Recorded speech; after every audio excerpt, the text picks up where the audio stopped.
ओम श्री साई राम। ब्रह्मांड नायका बाबा,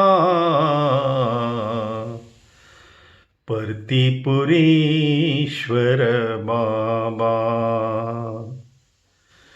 चांद और सूरज तुमने बनाए, नदिया सागर तुमने बनाए, नदिया सागर तुमने बनाए।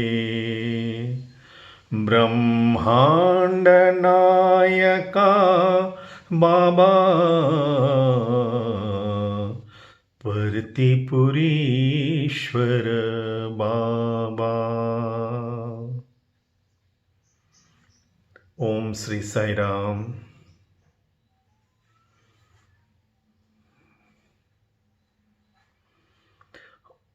Once Swami gave me a very beautiful poem about his own creation.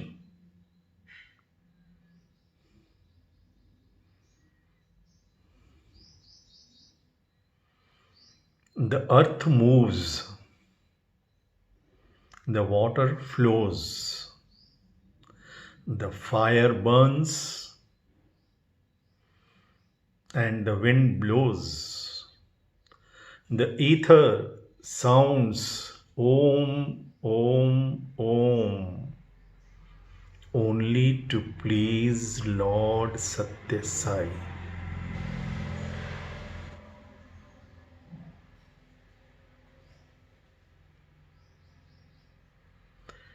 What a revelation! I separated myself from myself to love myself. Krishna has declared in Bhagavad Gita that I am like a potter who takes the mud and makes different kinds, shapes of pots. But he has declared that there is a fundamental difference between the potter making the pot out of the clay and me making my pots, my performers out of the clay of this body, the five elements. The potter, to make his pots, has to take the clay, the mud from the earth. But in my case, I take the clay out of my own self.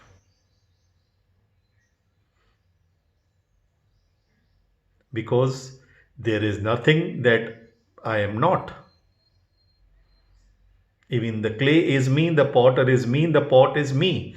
And once the pot is made and served its purpose, at the given time, it goes back to the clay, to mud, from which it was made. Like our five elements merge with the five elements after the body has served its purpose. His purpose. And his purpose is very clear. God is not interested in our degrees, promotions, accumulations. This is all stupidity. We are wasting. We are like that ignorant woodcutter whom king offered to give whatever he asked for. He said, because he was a woodcutter, he could not think beyond wood. So he said, I want a jungle of sandalwood trees. There is another significant point in Bhagavad Gita. While I was reading Bhagavad Gita every day in those my college days, in the memory of my grandfather who used to read for us when we were kids. So, as a homage to my grandfather, I started reading Bhagavad Gita one chapter every day, not for Krishna and Arjuna because I never had any clue about it, but because in the sweet memory of my departed grandfather, as a homage to him. I had taken the vow upon myself that I will not take my breakfast until I finish reading one chapter of Bhagavad Gita every day morning. and our morning would begin at 10, 11, 12 afternoon. But I kept my vow. So in that chapter, I noticed while reading again and again and again and again that after the 11th chapter, the Vishwarupa Darshana, now Arjuna knew for sure that my friend, whom I consider to be my friend, this Krishna, who has taken upon himself the role of performing as my charioteer out of his own sweet will, is actually master of the entire universe. In fact, he saw that not only he is the master of the entire universe, he is the universe. Any person denying the existence of God is as ridiculous, as foolish as wave denying the ocean, wave denying the existence of the ocean.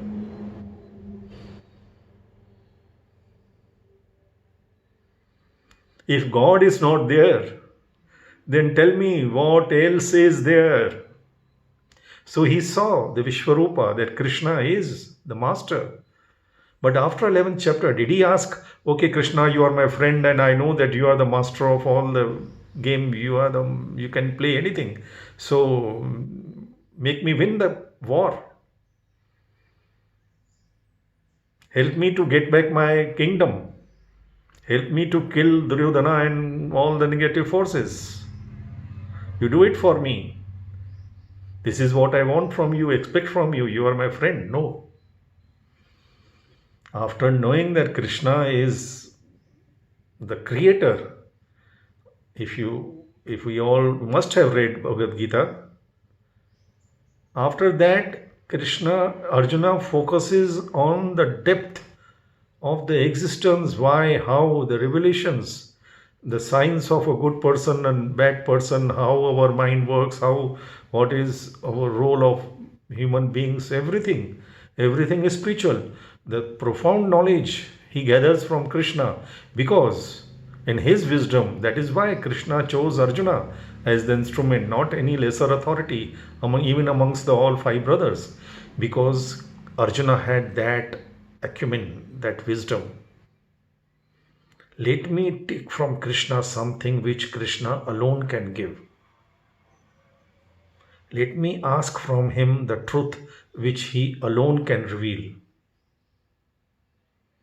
Let me learn from Krishna all that needs to be learned, which he alone can make me learn.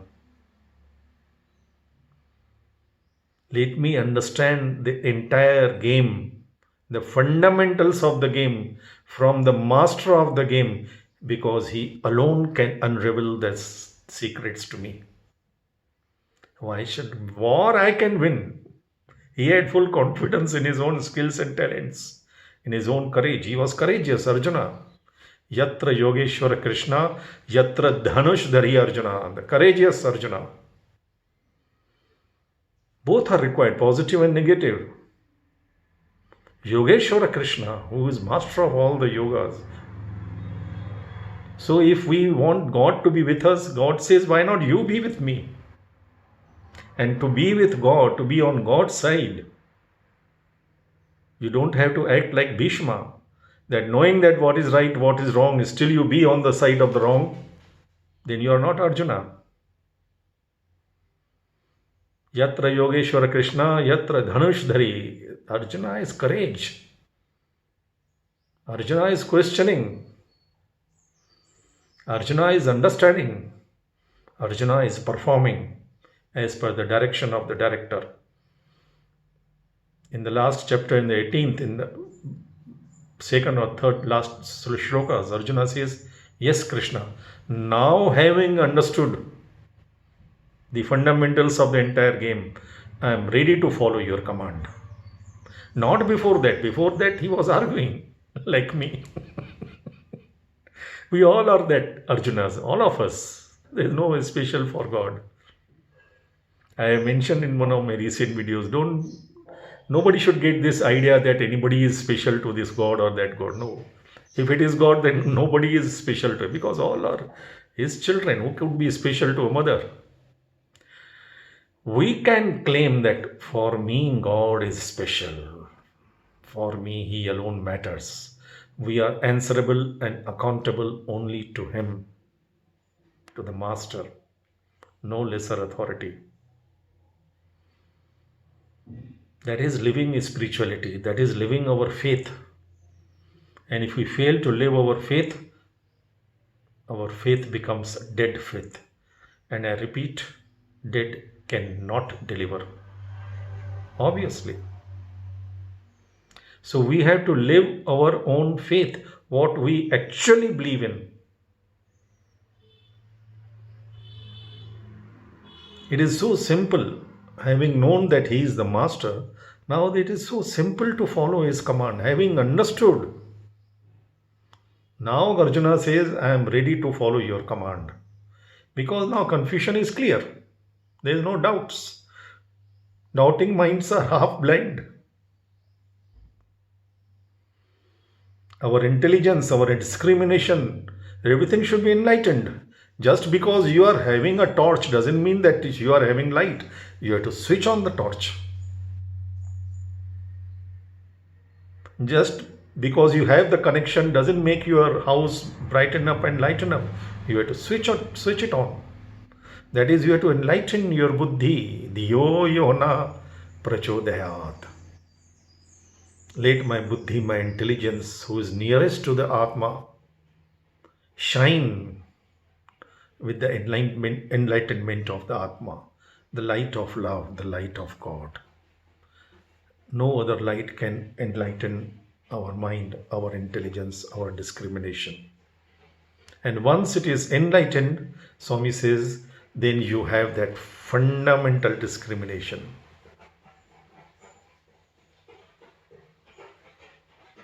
But if it is not fully and sufficiently enlightened, we are in the twilight before the complete sunset. And that is very dangerous. Half knowledge is dangerous knowledge. Then we would see the rope as snake. If it is complete dark, we would not see any rope or any snake. That is why I say ignorance is bliss. Because if you are totally ignorant, then you are in bliss. You don't see the rope, you don't see the snake. There is no fear. Then it is fluke. If you stumble upon the snake, you get it. If you just cross it or the snake crosses you, manchiri, it is your luck, fluke. But if you are in the twilight, half knowledge, bookish knowledge, then there's a danger that you would see the rope as snake. That is how our mind overestimates our own little things, our little power, little authority, little promotions, little degrees. Buddhi ledu. Not only that, it underestimates the cosmic authority and cosmic power of God Himself. It tells you that you can do it, is your job, you will do what, why you have to go to God for every small thing. It is like telling why you want to go to the brain to get the message if you are hungry or not. If you don't, if there is no nervous system, the network is faulty, then you will not get the message. You will not communicate. And you will not get communication from the brain when to stop eating. All our organs, they get their messages to and fro every moment from brain. Nobody can say, oh, who cares for, then you are a brainless person. Then you need to be get admitted in a mental hospital. It is only when the communication is clear, constant, continuous, that you get enlightened. We are not obliging anybody or any God when we are getting connected to Him. It is His mercy that He is keep opening the communication to us, to each one of us. And if we ignore it or underestimate it out of our arrogance, then we are like that Ravana or Kansa. They had all the tapas to support them, but they will do blunders. They have to, because they are not enlightened. They are knowledgeable. They are maybe worldly wise, but they are not enlightened. Even our devotion has to be enlightened. Otherwise, it becomes Ravana devotion. Ravana also was a great devotee. Ahamkara. Then our devotion is Rukumani Bhakti. Krishna belongs to me. Swami belongs to this or that or no. Then all these stupid thoughts will enter. But when you get Radha Bhakti, I belong to Krishna, I belong to the nation, nation belongs to all. Then everybody would contribute. Now everybody is trying to take out how much they can. They are sucking because everybody feels that this resources belong to me. They didn't even forget the fundamental truth, the right of ownership and doership exclusively and absolutely belongs only to God, who has created it.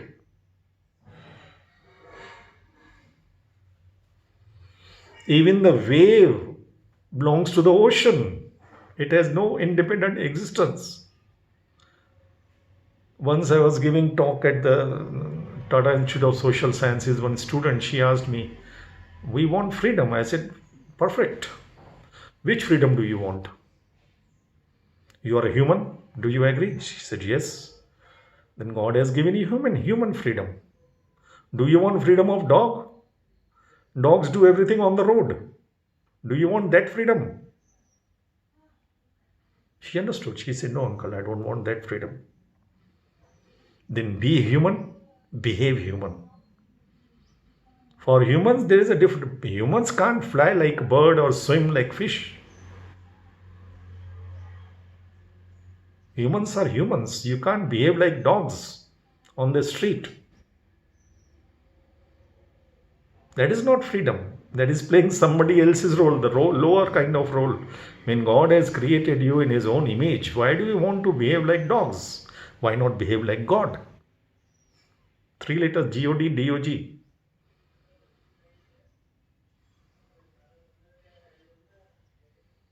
And for that, we need to awaken our divinity, what we really are. We have to keep, as we keep connected, all our gadgets and all, whatever the latest model we have, unless it is activated, it is of no use. When you buy it, they will give you all the literature. It has this, latest 4G, 5G, 10G, whatever. But unless you activate it, it is a dead instrument. You have to activate the software, what it is designed for, what it is designed to serve. So if you are told that by the authority that you are Divya Atma Swarup Lara, this is the knowledge that you have, that is the literature that is telling you that you are Divya Atma Swarup Lara, but you have to tap it. You have to awaken it. This he is telling you. This is the treasure under your ground in your house. Why you are living in a hut like a poor beggar? There is a treasure beneath you, but you have to dig it, isn't it? The treasure belongs to you. It is yours. It is you. He is telling you it is you. You are God. Divya Atma Prema Atma Swarup Lara. You have to awaken it. Utishto Utishta Partisha Utishta Jagati Pati. We are so lazy, we don't want to chant the entire Suprabhatam to awaken our consciousness. Even God compromises on that. Okay, Manchiri, you are in Kali age, you sleep 3 o'clock night, how will you get up at 5 o'clock? Just get up any time and chant only one paragraph, one stanza. Utishto Utishta Jagadisha Utishta Jagati Pati Utishta Karuna Purna. Lokamangala Siddhaye. Awaken your compassion, awaken your love to good, to the society, to human beings. If you cannot help, at least do not hurt. We should know when we love Swami, if we claim that we love Swami, we should know what Swami likes and what Swami dislikes. We may not be able to do everything what Swami likes us to do, but at least we should strive to not indulge into anything which he clearly disapproves of. One thing that Swami disapproves of very clearly, uncompromisingly, is criticizing others, finding fault with others, especially in their absence. Can we do it? This much at least. Love without sacrifice is useless, as sacrifice without love is meaningless. Second important thing Swami wants related to this is, first is, do not criticize others, do not find fault with others. Second is, you cannot always oblige in practical world, but at least you can always speak obligingly. Don't abuse, don't use the language which will hurt anybody. Because if in Bhagavad Gita it is declared, whatever good you do, it goes to Krishna the Lord. Then whatever abuse you hurl at anybody, that also obviously, logically should go to Krishna residing. If you believe that you are God, forget that person's God.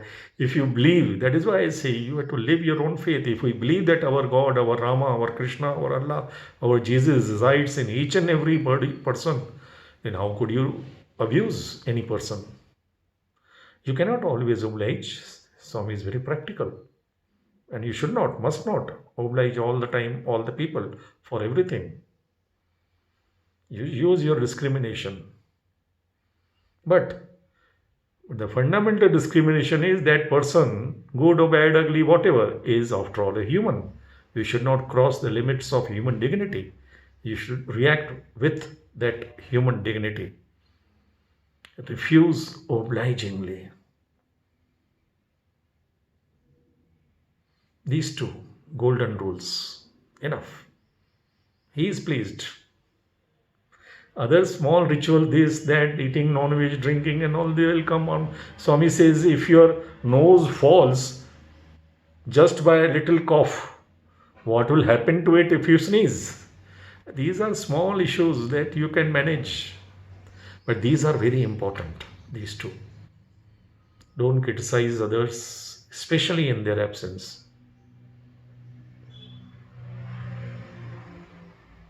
Finding fault is the worst, cheapest form of time pass. That is the difference between a dog mind and God mind. A dog mind will search for your one mistake and hate you for that. A God mind will highlight your one good thing and love you for that. Be a God mind. Why to go be and become a dog mind? If not God mind, at least be neutral human mind. Ignore the person if you don't like him. Shut up, Swami says.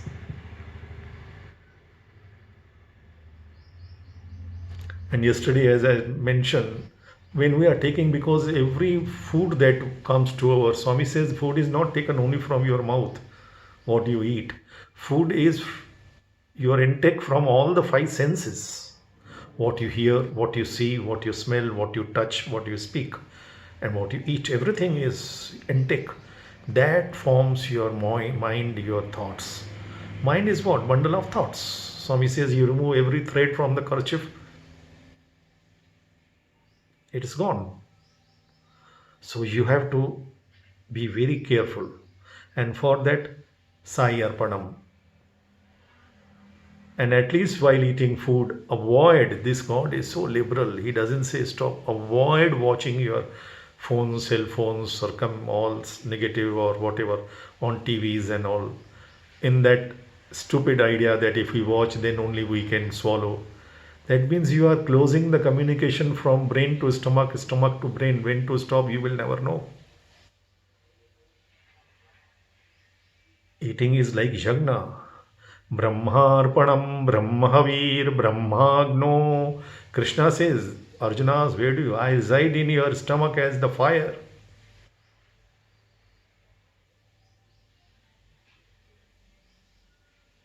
It is a yagna. You don't chant yagna mantras and at the same time keep watching TV or talking on cell phone. If some modern youth is doing or some stupid person is doing, then we can call it only educated fool. That's it. We have to maintain the sacredness of the activity we are indulging into, isn't it? You can't behave as you want to behave. You are not dogs. Dogs will do everything on the street. Who stops them? We can't indulge in that kind of freedom and call it freedom or liberty. That is stupidity, not freedom. Human freedom, of course. Think freely, think with love. Begin with this, think with love. You may not be able to initially speak with love all the time, act with love, or react with love, but who can stop you from thinking with love? Any person, any situation, before taking any action or reaction, just for a moment in your mind, love that person, that situation, just for a moment. It will remove all the confusion, all the misunderstanding. You will be able to act with firm decision. It gives you clarity of mind. No need to do big yogas and all that. Just think with love. And if you want to make friendship with this God, you want to please Him, God is pleased only when you sing His glory. One bhajan, just 3 minutes, one bhajan, exclusively for Him, one to one, not by listening to some bhajans of that experts. They are good. They are can't compare that melody of, especially the angels, the students and Swami singers. They are divine, no doubt on that. But gods, if you want universal God to become your personal God, one bhajan, one to one. Just close your doors and everything and just 3 minutes. Sing one bhajan. No need of any raga tala, nothing, no preparation. As you are, where you are. One bhajan for Him. It will delight Him. It will do magics. And then He is your personal God. Jai Bolo Bhagavan Sri Satya Sai Baba Ji ki Jai.